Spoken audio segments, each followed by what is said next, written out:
I'm gonna start the clock in 3, 2, 1, 10 seconds. All right, so here we are. By the way, I'm Dave from StructureYourStrength.com, and we have open workout 20.3 going down. We got 3 people doing it.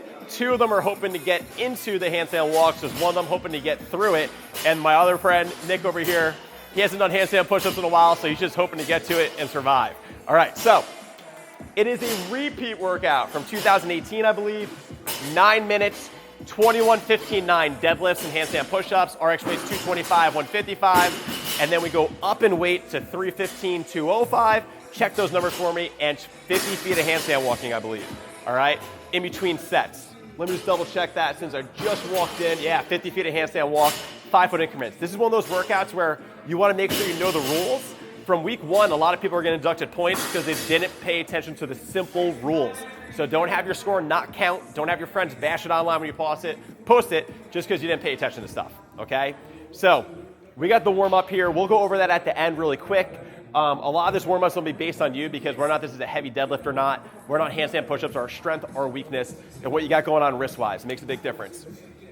So as we get into this, it is Diane going into a Diane heavier weight with handstand walks. If you have never done Diane, first off, if you do CrossFit and you haven't done the benchmark workouts with names yet, and you've been doing it for a couple of years, I think everyone should do them. They pop up at the games, at sanctioned events, in the open. It is a great test of your fitness to see how you stack up against the best of the best, because a lot of people are posting their scores for it. And Dave Castro loves them, so you're better off preparing with them, right? So if you don't know what Diane feels like, you don't know how to pace this first round. If you've done Diane full bore, you kind of know how to gauge it and like check your engine, make sure you're not doing anything crazy. So part 1 versus part 2, they're very, very different. All right, back in the day, if you've done bodybuilding, you've heard of like pre-fatiguing a muscle, like maybe you do a bunch of flies before benching. We're doing a bunch of deadlifts and handstand push-ups before we do heavier deadlifts and handstand walking. So we're pre-fatiguing ourselves. So if you've never done deadlifts moderately heavy after doing a 45 reps at a lighter weight, or you've never done handstand walks at the end of a workout, you're not gonna know what it really feels like.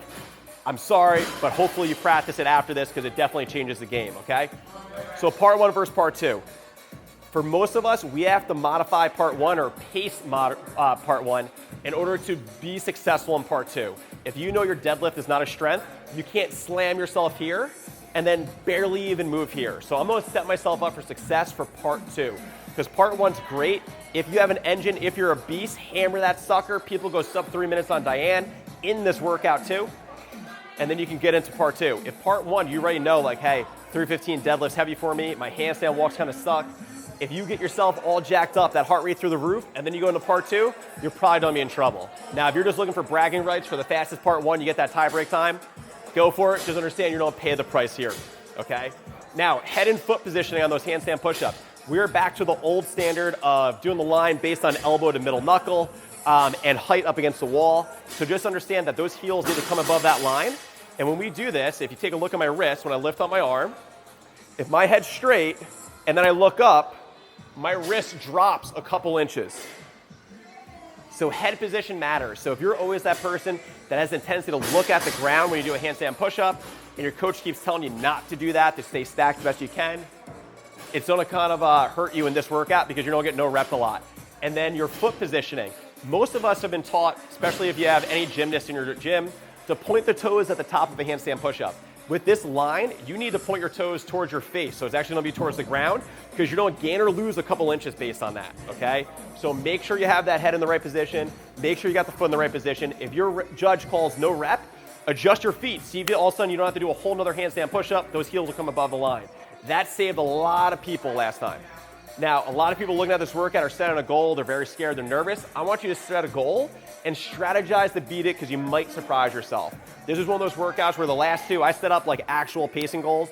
I'm gonna set up a goal and make sure I strategize to hit it earlier than I think because I think people are gonna surprise themselves in this workout and how they do, especially if they did in 2018.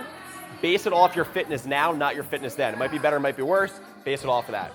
If you are a beast, like Diane's no thing for you. You hammer it in sub 3 minutes, you're cool, you don't work out afterwards.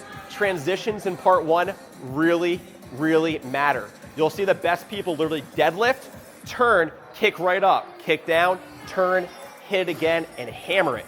So transitions matter for part one for a lot of you beasts out there. Now when it comes to those handstand push-ups, if you're a normal person, like you just heard someone hit the mat in anger and frustration, if you're normal, you need to know what your threshold is in handstand push-ups.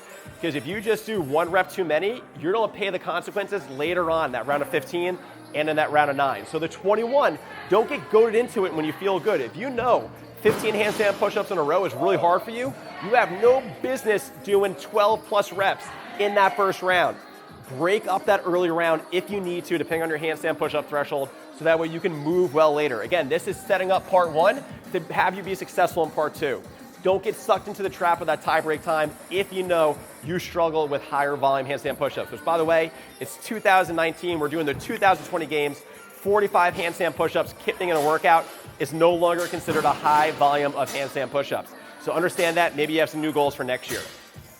All right, so long story short, for this workout, you need to know yourself when it comes to your volume and handstand push-ups and what you can handle on deadlifts. Personally, when I look at this, I think about the deadlifts, but not that much, because 225 and 315 are all right. But if you're one of those people, your max is like 335, make sure you understand the percentages that you're working with and you don't gash yourself out early and then struggle bust and fall apart at the end, all right?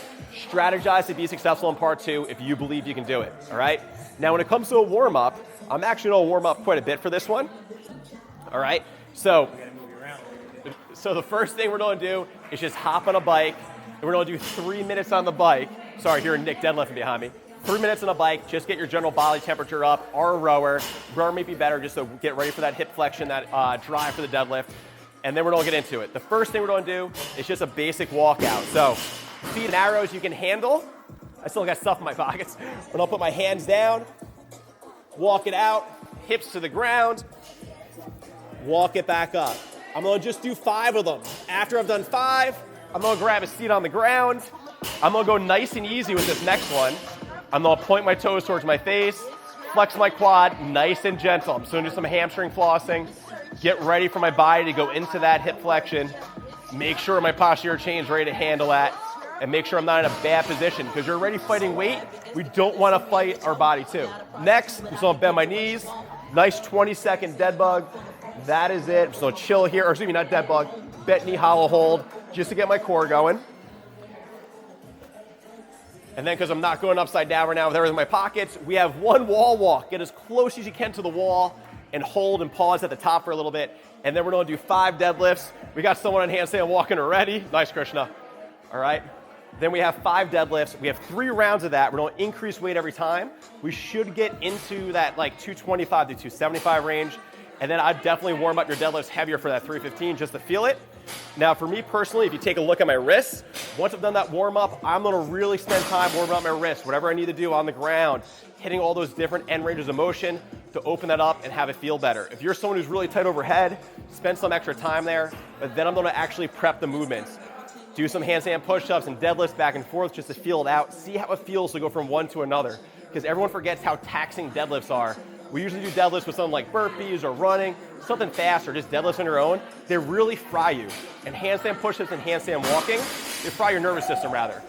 Handstand walking, handstand push-ups, it's a lot of coordination going on. If your nervous system's shutting down and you kick up against the wall, it's a long day, all right? So great news is this is a repeat workout. So if you want to check out our 2018 workout and strategy video, hopefully it's on this side. It might be on this side. You can click on that card, check it out, see what the difference is from a couple years ago to now. I'm sure there's some things I might have missed, some things I might have added, all right? So if you're out there and that deadlift weight is heavy for you, you can check out below in the description. We have an awesome 90-day program coming up. I was just talking to someone today about it. Excited to help you guys get stronger, fitter you, so you can do what you want to do and crush the open next year. Talk to you guys soon. Last 10 seconds. Up. 5, 3, 2, 1, time. Woo, 20.3.